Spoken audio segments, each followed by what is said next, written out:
Yes, reka tubifurize kongera kumererwa neza, reka tubifurize amahoro n'imigisha nshuti bavandimwe, muryango mugari w'akadasohoka bakunzi ba TV Duniani Kote.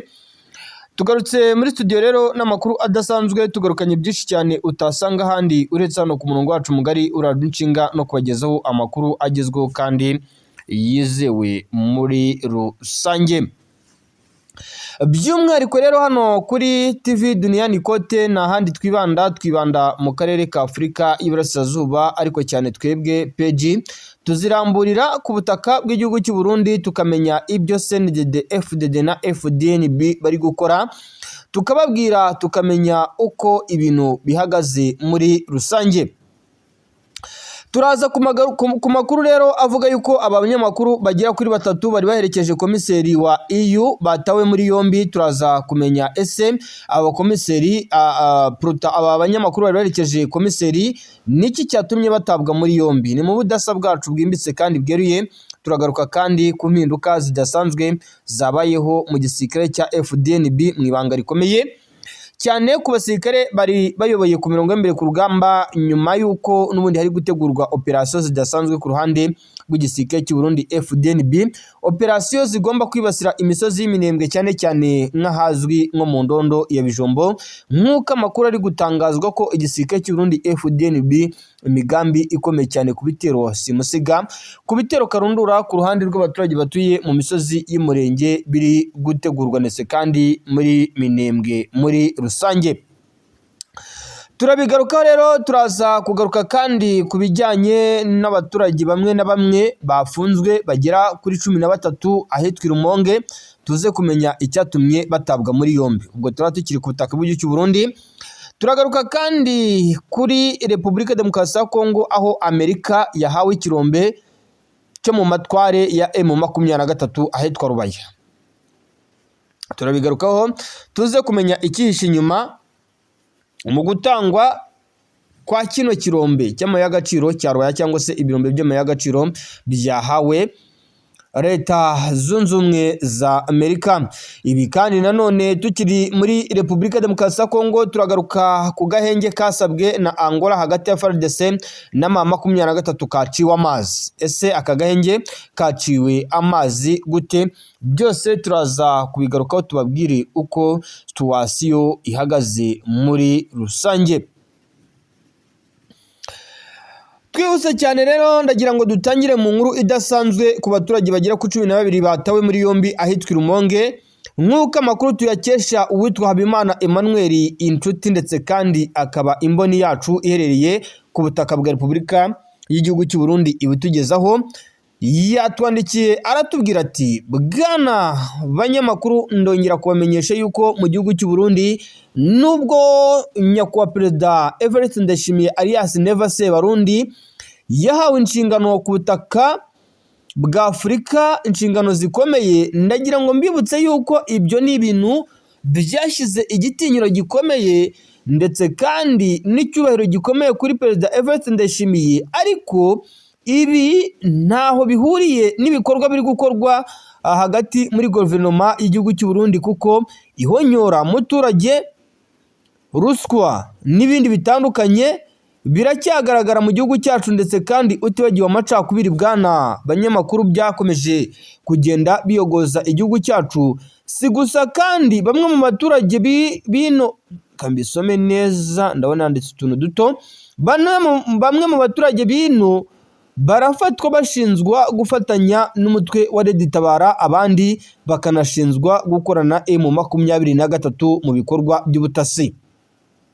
Ibi rero byatumye bamwe mu baturage bagera ku 12 bafatwa bajyanwa muri gereza nkuru y'intara ya Rumonge. Ibi bibaye nyuma y'ibyakozwe mu minsi ishize ahitwa Imakamba, aho abaturage bagera kuri 29 harimo abagore 12 batawe muri yombi ndetse n'abagabo bagatabwa muri yombi. Ibi rero bigenda bigaragara yuko leta y'igihugu cy'u Burundi yo ikomeje kugaragaza yuko ngo iri kubikora mu rwego rwo kugira ngo ice agasuzuguro ka bamwe mu baturage ngo bari gukorana bya hafi n'umutwe wa Red Tabara ndetse kandi bakanakorana bya hafi n'umutwe wa M23. Amakuru akavuga yuko Perezida Evariste Ndayishimiye yatanze itegeko ku mbonerakure, agatanga itegeko ku bashinzwe umutekano mu gihugu cy'u Burundi mu nzego zose, zaba ari inzego za gisirikare, inzego za gipolisi n'abandi batandukanye. Bikavuga yuko kandi yabahawe briefing ivuga yuko rwose buri muturage wese ushinzwa kuba adakorana bya hafi n'ubutegetsi bw'igihugu cy'u Burundi agomba kubiryozwa, cyangwa se ukekwaho kuba yijandika mu bikorwa bishyigikiye ibikorwa byo kurwanya ishyaka rya CNDD-FDD, nyuma y'uko ngo ishyaka rya CNDD-FDD riri kurwana na bamwe mu bantu nyamuneka batifuza yuko Evariste Ndayishimiye manda yo mu mwaka wa 2027 ayiyobora. Ntabwo byoroshye rwose. Rumonge si inshuro ya mbere, si inshuro ya kabiri tuhumvishe ibikorwa bitandukanye birimo ibikorwa bigenda byibasira abaturage, cyane cyane abashinzwa gukorana bya hafi ngo n'umutware ditabara na mama 23 ntago biruze koroha di. Ndababona baziritswe imigozi, ndababona rwose bandi bashyizwe mu mamodoka. Ntago byoroshye, ibintu ntago byoroshye mu gihugu cy'u Burundi. Abasenga musengeye igihugu cy'u Burundi bikavuga yuko izo operasiyo ari operasiyo zitiriwe umwaka wa 2026 ngo ni operasiyo sukura Burundi. Ndabona rwose mbonera kure ariko zayisinga ino operasiyo ngo ni sukura Burundi. Ego rwose ngo bari gukura ngo urukungu mu masaka. Ndabona mu kinyarwanda kiza muri bracket ariko rwose muvandimwe yanyandikiye ngo ni operasiyo sukura Burundi rwose, abandi bakavuga yuko ngari gukura urukungu mu masaka. Kirundi rwose kijya cyumvikana nk'ikinyarwanda, ngira ngo abazi nk'ikinyarwanda kimbitse icyo kintu cyo kuvuga ngo no gukura urukungu mu masaka, ubwo urumva icyo bishatse gusobanura. Amakuru rero aturuka mu Burundi aravuga ko kuri uyu wa gatatu ushize i Bujumbura abanyamakuru batatu, Umurundi n'abanyamahanga, bari baherekeje uwitwa Hajar Habib, komiseri w'Uburayi ushinzwe uburinganire, kwitegura ndetse kandi no guhangana n'ibibazo, ngo batawe muri yombi. Abanyamakuru batatu rero bafunzwe ubwo bakurikiranaga uruzinduko rwa komiseri w'Uburayi muri Minisiteri y'Ububanyi n'Amahanga y'u Burundi. Bahise kandi bajyanwa mu kigo cy'igihugu gishinzwe iperereza CNL, nk'uko amakuru amwe agera ku rubuga rwa Source Media Burundi abitangaza, ndetse kandi n'amakuru yimbitse ashingiye ku butasi bwimbitse kandi bweruye atugeraho, akomeje kugenda atugeraho. Uko batawe muri yombi n'impamvu zatumye bafungwa ntabwo byahise bimenyekana. Ku wa kabiri rero tariki ya 17 Gashyantare nibwo Hajar Habib yatangiye uruzinduko rwe mu karere aherereye i Kinshasa mbere yo kujya mu Burundi. Ku wa gatatu biteganyijwe kandi ko akomereza uruzinduko rwe mu Rwanda. Iri fatwa ry'abanyamakuru babigize umwuga rije mu gihe n'ubundi itangazamakuru rikomeje guhura n'imbogamizi zitandukanye mu gihugu cy'u Burundi. Bikavuga yuko hari itegeko mpamo ariko ritashyizwe ahagaragara ku banyamakuru bavuga cyane inkuru za politics mu gihugu cy'u Burundi, yuko aba banyamakuru bagomba kwitabwaho mu buryo bumwe cyangwa se ubundi, cyane abavuga nabi guverinoma y'igihugu cy'u Burundi bakaba batabwa muri yombi cyangwa se babiryozwa mu buryo bumwe cyangwa se ubundi, mu ishusho fatizo imwe cyangwa se iyindi, nk'uko amakuru ari guturuka mu gihugu cy'u Burundi akomeje kugenda atugeraho. Bikanavugwa yuko hari abanyamakuru benshi bahisemo kubika peji zabo cyane izaramburirwagaho amakuru ya politics ndetse kandi n'ubucukumbuzi bwa nyabwo ku ishyaka rya CNDD-FDD n'ubutegetsi bwa Perezida Evariste Ndayishimiye, ngo peji zabo barazubitse bareka gukora bimwe mu bikorwa bitandukanye cyane bigamije kuvuga bimwe mu bikorwa na leta ya Perezida Evariste Ndayishimiye alias Neva, ndetse kandi nabo bafatanyije kuyobora igihugu cy'u Burundi. Ni igihugu cy'u Burundi aka kanya turi kuvugana nababwiza ukuri yuko ibyacyo biri aharindimuka. Amuneka ni ukuvuga ngo dushingiye ku busesenguzi bwa nyabwo kandi dusesenguye dutotora dutongomora tutagamije guserereza, niba sosiyete sivile bamwe mu baturage cyane abakomozwaho ngo bakomoka mu bwoko bw'abatutsi mu gihugu cy'u Burundi, niba bivugwa yuko nta jambo bafite ku kigero kingana n'icy'abandi baturage b'igihugu cy'u Burundi, niba bivugwa yuko hari ijambo ushobora kuvuga ukomoka muri ubwo bwoko mu gihugu cy'u Burundi, ukaba wahura n'ibibazo, ukaba wakurikiranwa, ukaba washinzwe gukorana na M23 cyangwa n'igitabara, ubwo ubutegetsi bw'igihugu cy'u Burundi murumva bugana he? Niba umwuga w'itangazamakuru aka kanya uri kuviyorwa mu buryo bugaragara buri wese mu gihugu cy'u Burundi, abanyamakuru ari ijwi ry'abaturage, abanyamakuru ari imboni z'abaturage mu gihugu cy'u Burundi, murumva ibyo bintu biri kwerekeza he? Igihugu cy'u Burundi nababwiza ukuri ko ibyacyo bikomeje kuba agaterera nzamba ka nyina wa nzamba. Agaterera nzamba ka nyina wa nzamba. Nahoze mbabwira iby'abasirikare, harimo abasirikare bakomeye, nahoze mbabwira iby'abanyamakuru, nahoze mbabwira iby'abasirikare b'abakapiteni. Nyamuneka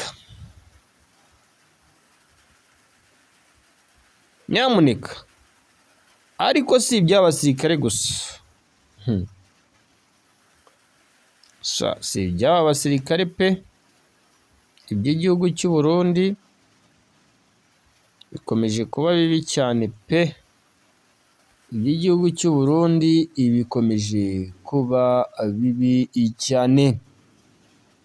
Nyamuneka iby'igihugu cy'u Burundi bikomeje kuba bibi cyane muri rusange, bikomeje kuba bibi cyane pe.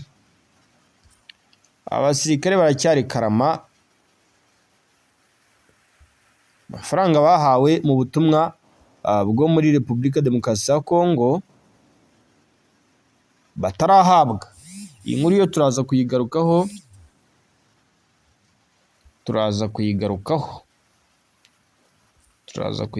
mu buryo bwa nyabwo bwimbitse kandi bweruye. Turaza kuyigarukaho mu buryo bwa nyabwo bwimbitse kandi bweruye.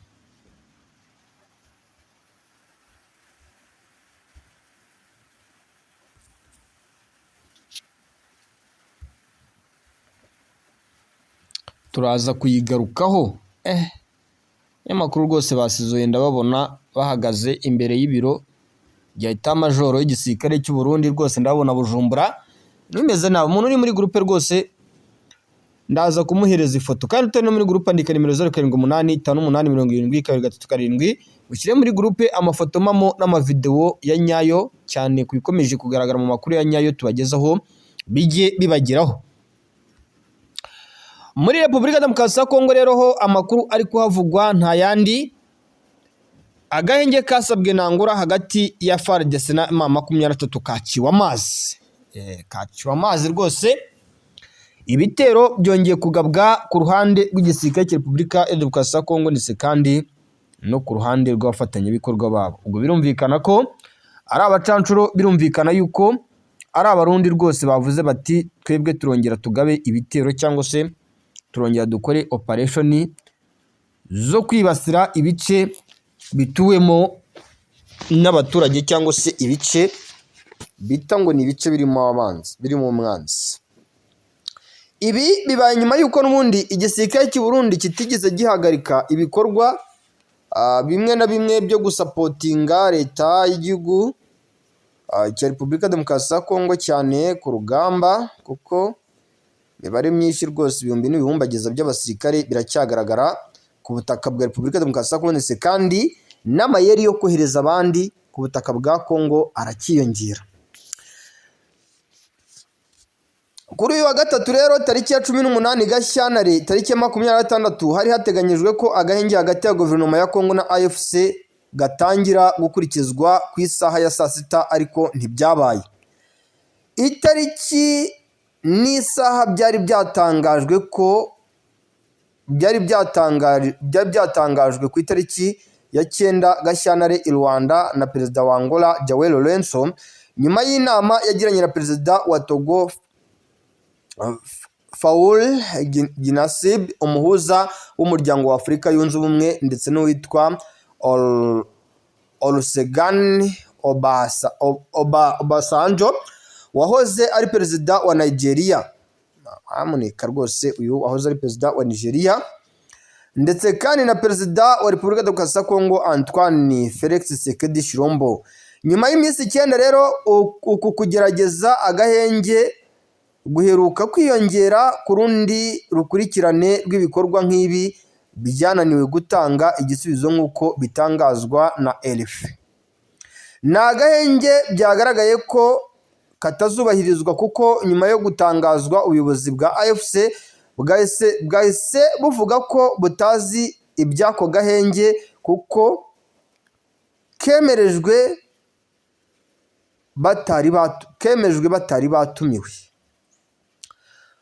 Uruhande rwa leta ya Kinshasa, nubwo bitazwi niba rwari kubishyira mu bikorwa, rwari rwatangaje ko rwiteguye guhagarika imirwano ku itariki ya 18 Gashyantare, ariko bikavuga yuko hafi y'imisozi yegereye ahitwa Imarindi hari amazu y'abaturage b'Abanyamulenge batwikiwe na FDLR, FDNB, FARDC ndetse kandi n'abasirikare b'ihuriro ry'igisirikare cya Repubulika Iharanira Demokarasi ya Kongo FARDC.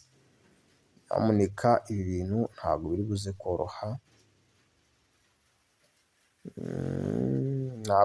koroha, pe.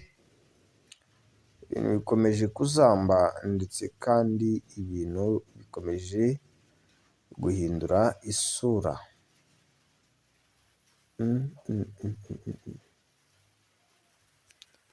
Ntabwo ibintu byoroshye. Igikorwa cyiswe ngo ni nk'igikorwa cy'ubushotoranyi rwose, Amerika yihereye ikirombe cy'amabuye y'agaciro giherereye ahitwa Rubaya na Repubulika Demokarasi ya Kongo. Leta ya Kinshasa yahaye ikirombe cyo mu matwara ya 23. Repubulika Demokarasi ya Kongo rero yongeye ibintu ntabwo byoroshye pe. Repubulika Demokarasi ya Kongo yongeye ikirombe gicukurwamo korota cya Rubaya ku rutonde rugufi rw'imitungo y'ingenzi iri guha Leta Zunze Ubumwe za Amerika mu rwego rw'ubufatanya mu bikorwa by'ubucukuzi bw'amabuye y'agaciro. Ikirombe cya Rubaya cya mbere gicukurwamo korota nyinshi ku isi kimaze imyaka 2 kiri mu maboko ya M23. Ibiro ntaramakuru Reuters by'Abongereza bivuga ko hari umuyobozi ukomeye wo muri leta ya Repubulika Demokarasi ya Kongo cyangwa se umudiplomate wa Amerika babihamirije ko kiriya kirombe cyashyizwe ku rutonde rw'ibyo Amerika igomba guhabwa mu nama yahuje Kinshasa na Washington ku itariki ya 5 Gashyantare 2026. Iyo nama yabereye Washington DC yari igamije guteza imbere ubufatanye mu mabuye y'agaciro bwemeranyije mu kuboza gushyira ikirombe cya Rubaya mu maboko ya Amerika, ngo biri mu mugambi wa Kinshasa wo gukurura abashoramari b'Abanyamerika mu burasirazuba bwa Repubulika Demokarasi ya Kongo bumaze igihe bwarayogojwe n'intambara. Kinshasa kandi ivuga ko hakenewe amafaranga ari hagati ya miliyoni 50 na miliyoni 150 kugira ngo ikirombe cya Rubaya gitangire kongera gukora, ndetse kandi ayo mafaranga ngo ashobora ashobora kugaruzwa vuba kubera ukuntu korota ikenewe ku isoko mpuzamahanga. Amerika rero yahise rwose ngo ibyo bintu ibyemerera hejuru, iravuga iti rwose ikirombe cy'amabuye y'agaciro cya Rubaya kigomba kuba icyacu. Ntabwo byoroshye nyamuneka. Amerika rero yabungirijwe kiriya kirombe mu gihe yifuza guhabwa amoko atandukanye y'amabuye y'agaciro mu rwego rwo guhanganira n'Ubushinwa isoko rya Afurika.